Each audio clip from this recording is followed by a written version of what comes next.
Bab 1112. Ciputra tak kuasa berdecak kagum. Kemudian, dia berkata dengan takjub.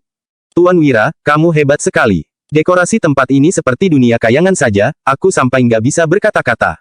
Setelah melihat bangunan dusun Darmadi dan cara hidup penduduk di sini, Ciputra sungguh kesulitan untuk mempercayainya.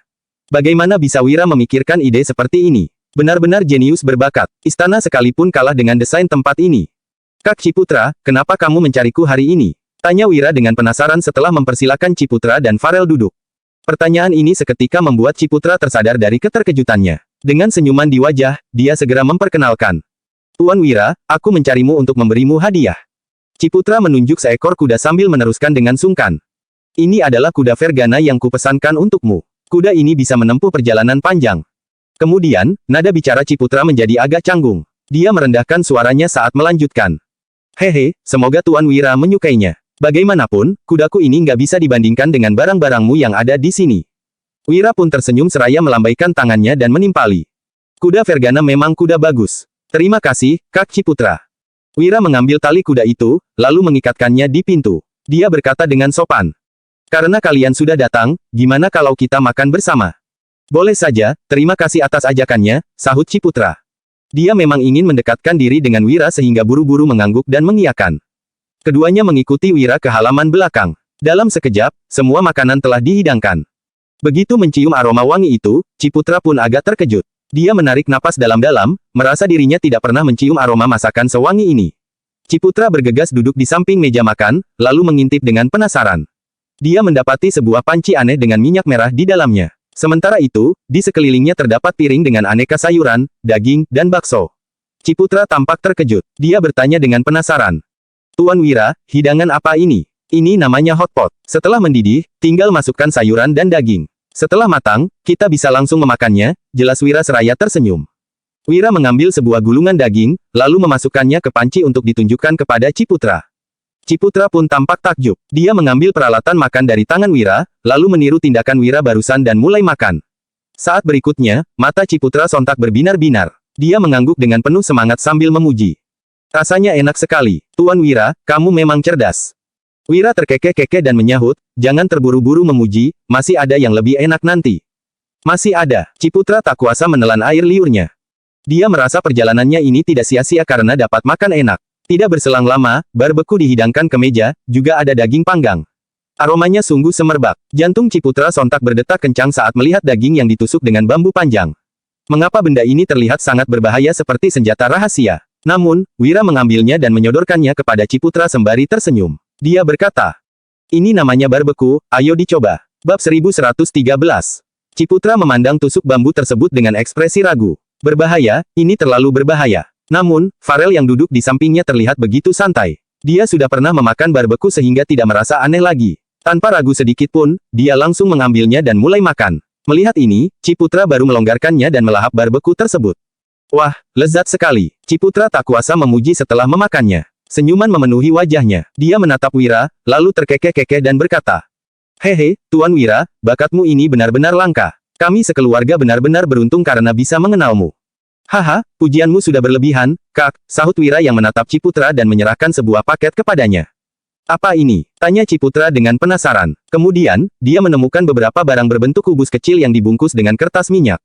Kubus kecil itu tampak berwarna merah, juga ada banyak rempah di dalamnya sehingga aromanya sangat wangi. Itu bahan dasar untuk sup hotpot, balas Wira sambil menunjuk hotpot yang sedang mendidih. Dia tersenyum dan menjelaskan, setelah pulang, kamu bisa mencobanya dengan mengikuti caraku ini. Masukkan air dan bahan dasar ke panci, lalu siapkan daging dan sayuran yang diinginkan.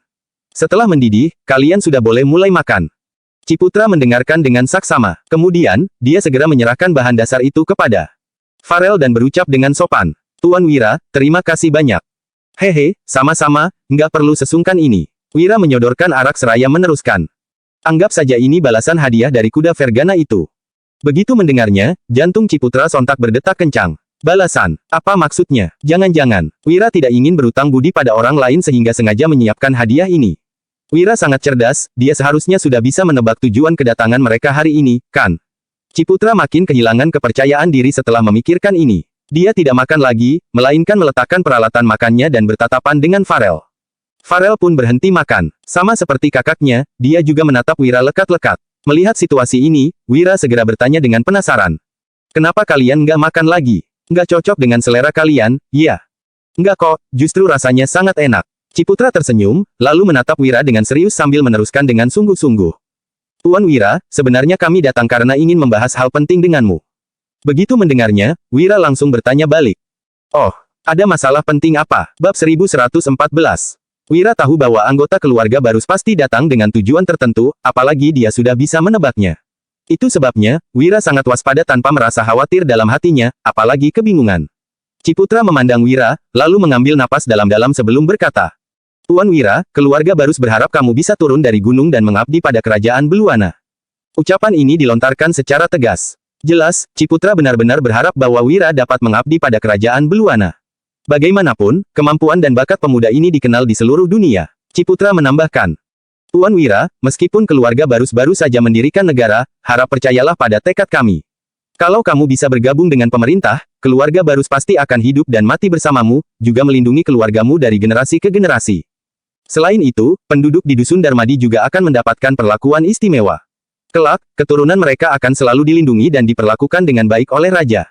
Aku sudah mendiskusikan jabatanmu dengan ayahku, yaitu Perdana Menteri. Kerajaan Beluana hanya akan memiliki satu Perdana Menteri dan itu adalah kamu. Bagaimana? Tanya Ciputra. Pria itu langsung menyatakan maksudnya tanpa berbasa-basi. Sikapnya terlihat sangat serius. Bahkan, Farel yang mendengar perkataan kakaknya pun tertegun. Perlu diketahui bahwa wanita itu tidak mengetahui hal ini sebelumnya. Meskipun merekrut Wira adalah langkah yang harus diambil keluarganya, nyatanya pria itu tidak suka direkrut. Farel tahu jelas bahwa Wira lebih suka menjalani kehidupan secara santai dan bebas. Jika tidak, Wira pasti sudah menjadi menteri di kerajaan Nuala sejak lama. Hanya saja, kakak dan ayahnya benar-benar lugas. Mereka langsung menawarkan posisi Perdana Menteri kepada Wira. Itu bukanlah jabatan biasa. Ketiga wanita di belakang Wira juga lumayan terkejut. Perdana Menteri adalah kepala dari semua pejabat. Dengan kata lain, Wira akan bertanggung jawab atas semua menteri. Ini adalah jabatan yang sangat tinggi. Keluarga Barus bisa-bisanya menunjukkan ketulusan seperti ini. Itu sungguh di luar dugaan. Wira sendiri juga agak terkejut. Dia segera berkata, Kak Ciputra, terima kasih banyak atas tawaran ini. Kamu nggak usah berterima kasih. Meskipun kita baru pertama kali bertemu, ini bukan kali pertama kamu bekerja sama dengan keluarga Barus. Apalagi, kita memiliki minat yang sama dan begitu banyak kecocokan. Aku yakin, selama kita bisa bersama-sama membangun kerajaan Beluana, kita pasti akan bisa menyatukan ketiga negara suatu hari nanti. Ucap Ciputra dengan penuh semangat. Itu adalah pernyataan yang ambisius. Pria ini memiliki tekad yang berani. Wira tentu dapat memahami maksudnya. Dia tahu jelas bahwa Ciputra sama sekali tidak menipunya ataupun berbicara omong kosong. Hanya saja, Wira tidak ingin terlibat dalam urusan negara manapun. Dia tidak memiliki keinginan untuk tunduk. Sebab, itu akan sangat melelahkan. Bukankah menjalani kehidupan seperti sekarang ini sangat baik? Wira menikmati hidupnya dengan bahagia dan memiliki kebebasan. Dia tidak pernah kelaparan, juga ditemani oleh ketiga istrinya yang cantik. Bagi Wira, ini sudah merupakan hal yang paling memuaskan di dunia ini. Mengenai jabatan Perdana Menteri, itu benar-benar membosankan. Apalagi, ketiga negara itu sedang terlibat dalam konflik. Jika Wira ikut-ikutan dan ketiga negara itu berperang, hidupnya pasti tidak akan pernah tenang lagi selamanya. Kak Ciputra, mungkin Farel sudah pernah memberitahumu, aku paling nggak suka menjadi pejabat. Aku terbiasa hidup bebas, apalagi aku sangat suka uang. Aku paling suka mencari uang sendiri. Selain itu, aku nggak memiliki kualifikasi yang cukup untuk menjadi Perdana Menteri. Jadi, terima kasih atas niat baikmu, tolak Wira secara langsung. Begitu mendengar perkataan Wira, Ciputra terlihat sangat panik. Dia bergegas berkata, Tuan Wira, aku tahu, tapi jabatan ini sangat penting. Apalagi, kamu berada di kerajaan Beluana sekarang. Kita adalah satu keluarga. Situasi di luar sana sangat kacau, ada kerajaan Ahola dan kerajaan Nuala. Bukan hanya itu, masih ada kerajaan Agrel yang selalu mengintai. Jadi, Tuan Wira, kuharap kamu bisa membantu. Bukan hanya demi keluarga Barus, tapi juga demi kebangkitan dunia ini dan kesejahteraan umat manusia. Ucap Ciputra yang masih belum menyerah. Dia terus berusaha untuk meyakinkan Wira. Akan tetapi, Wira malah berkata, Kak Ciputra, di dunia yang luas ini, ada begitu banyak masalah yang nggak bisa diatasi oleh satu orang. Aku mungkin orang yang sombong, tapi perputaran dunia memang sudah takdir. Jadi, mana mungkin bisa dilawan dengan kekuatan manusia. Kemudian, Wira menambahkan, pembagian tiga negara mungkin akan berlangsung untuk waktu yang lama. Kekacauan memang sering kali terjadi setelah periode yang stabil. Itu sebabnya, Kak Ciputra, siapapun yang menjadi Perdana Menteri sama sekali nggak penting. Yang penting adalah jalan apa yang akan diambil oleh keluarga Barus selanjutnya. Wira pun menghela napas dan hanya bisa segera mengubah topik pembicaraan. Bab 1115. Ciputra langsung mengerti bahwa Wira tidak setuju setelah mendengar ucapan itu. Dia menarik napas dalam-dalam dan berpikir keras sejenak sebelum berkata, Tuan Wira, karena kamu nggak tertarik dengan posisi Perdana Menteri, bagaimana kalau bisnis? Ciputra ingin berbisnis dengan Wira. Sebab, semua barang milik Wira bukanlah barang biasa. Yang paling penting lagi adalah semua senjatanya sangat mematikan. Boleh saja kalau mau berbisnis, silakan katakan saja apa mau Tuan Ciputra. Ujar Wira dengan gembira. Tuan Wira, aku dengar kamu punya sebuah senjata rahasia yang bisa meledak dan membunuh banyak musuh dalam waktu singkat. Kerajaan Agrel, Monoma, dan keluarga Juwanto semua kalah di bawah serangan senjatamu ini. Keluarga Barus ingin membeli senjata ini darimu. Kami mau membeli seberapa banyak pun yang kamu punya. Bagaimana? Usul Ciputra. Tentu saja hal ini sangat wajar, senjata milik Wira telah melampaui semua teknologi mutakhir di dunia ini dan merupakan senjata mematikan sesungguhnya. Hanya saja, Wira tidak ingin menjual senjata ini padanya. Pasalnya, senjata ini bukan teknologi di zaman ini dan pasti akan mengacaukan tempo sejarah di dunia ini. Wira menciptakan senjata itu hanya untuk melindungi diri. Namun, mereka pasti akan menggunakan senjata ini untuk membuat umat manusia menderita. Maaf, Tuan Ciputra, aku tidak bisa menjual benda itu pada Anda. Bukan hanya Anda, aku tidak akan menjualnya pada siapapun. Senjata ini terlalu mematikan, aku takut akan membuat umat manusia menderita.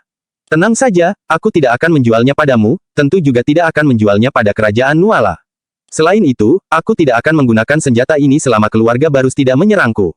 Ucap Wira yang bisa menebak kekhawatiran Ciputra.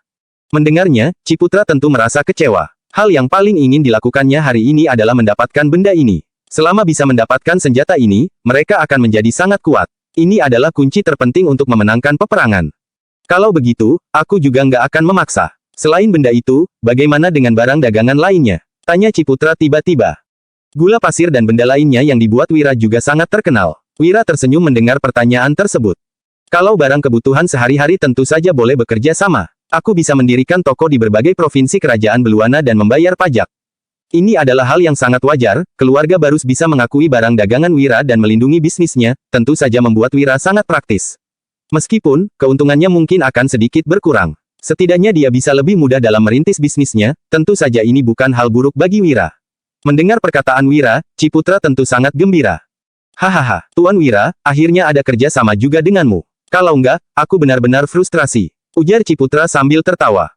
Wira juga tertawa mendengar penuturan Ciputra. Selain menghasilkan uang, aku nggak terlalu tertarik dengan hal lainnya. Semoga Tuan Ciputra jangan keberatan. Ciputra langsung melambaikan tangannya pertanda dia tidak keberatan. Tuan Wira, aku masih ada hal lain yang ingin kutanyakan. Bab 1116. Ciputra memandang Wira dengan ekspresi serius. Ini membuat Wira termangu sejenak. Hal apa yang ingin ditanyakan Ciputra? Dilihat dari ekspresinya, sepertinya ini adalah masalah serius. Silakan katakan, Tuan Ciputra, ujar Wira dengan lugas. Setelah mendapat persetujuan Wira, Ciputra menarik napas dan berkata, Tuan Wira, aku tahu kamu punya bakat yang luar biasa dan mahir dalam mengurus pemerintahan. Aku ingin bertanya, bagaimana caranya bisa membuat sebuah negara kaya raya, misalnya saja seperti kerajaan Beluana. Sekarang, kalau kamu bisa melakukannya, negara ini pasti aman dan tenteram. Semua orang terkejut mendengar pertanyaannya. Ketiga wanita yang berada di dekat Wira tak menyangka Ciputra akan menanyakan hal itu. Perlu diketahui, Ciputra adalah putra mahkota kerajaan Beluana saat ini. Dia bisa datang untuk menanyakan hal ini pada Wira, menandakan bahwa dia sangat percaya pada Wira. Sementara itu, Farel juga memandang Wira karena penasaran apa yang akan dijawab oleh pria itu. Wira telah memberikan strategi yang sangat luar biasa kepada kerajaan Nuala. Sayangnya, saat itu Raja Bakir tidak memahami niat baiknya dan menolak ide tersebut. Jika Sigra sampai tahu hal ini, dia pasti akan mentertawakan Ciputra. Ciputra meminta saran dari Wira saat ini juga pasti karena mengingat strategi yang diberikan Wira sebelumnya kepada kerajaan Nuala. Di sisi lain, Wira hanya tersenyum mendengar pertanyaan Ciputra. Wira tentu punya strategi untuk mengatur negara. Tentu saja, ini bukan ide Wira sendiri. Setelah mengalami perubahan selama bertahun-tahun, telah banyak wawasan yang signifikan dalam zaman modern. Kalau begitu, aku akan terus terang, Tuan Ciputra. Aku nggak bermaksud mencampuri kekuasaan negara, aku hanya mengungkapkan apa yang telah kupikirkan, ujar Wira. Ciputra mengangguk setelah mendengar ucapannya. Karena aku yang bertanya pada Tuan Wira, berarti aku berharap Tuan Wira bisa terus terang. Tenang saja, hatiku nggak sepicik itu, Anda bisa katakan saja terus terang. Balas Ciputra. Setelah itu, Wira hanya menarik napas, lalu melanjutkan. Kalau begitu, kita mulai dari beberapa aspek. Pertama adalah pendidikan. Semua orang langsung tertarik mendengar jawaban Wira. Pendidikan adalah aspek utama untuk mengembangkan suatu negara. Ada yang bilang, pengetahuan adalah senjata. Hanya dengan pengalaman yang kaya, seseorang baru bisa berguna. Taraf pendidikan saat ini terlalu rendah. Bahkan ada beberapa orang yang tidak bisa membaca sama sekali. Kalau sudah begitu, mau bagaimana kita mencari orang berbakat? Harus diketahui, hal terpenting untuk sebuah negara yang kaya dan kuat adalah sumber daya manusia. Kalau sumber daya manusia cukup banyak, kita baru bisa mendapatkan banyak sekali kekuatan. Di dunia ini, nggak mungkin bisa mengembangkan negara hanya dengan bakat seseorang. Semakin banyak orang, semakin kuat pula kekuatan kita. Bersatu adalah hal yang terpenting. Meski pembahasan ini agak modern, semua orang di sana mendengarnya dengan sangat serius dan cukup bisa dimengerti. Terutama saat mendengar mengenai orang berbakat, mereka langsung merasa tertegun. Benar sekali, tidak banyak orang yang bisa belajar saat ini. Sebagian besar hanya dari kalangan orang kaya, sementara orang miskin tidak ada kesempatan untuk bersekolah sama sekali. Perkataan Tuan Wira benar-benar membuatku terkesima, silakan dilanjutkan, balas Ciputra yang juga merasa tersentuh. Wira tersenyum sekilas, lalu melanjutkan. Semua orang seharusnya memiliki kesempatan yang sama untuk menuntut ilmu, tanpa membeda-bedakan gender.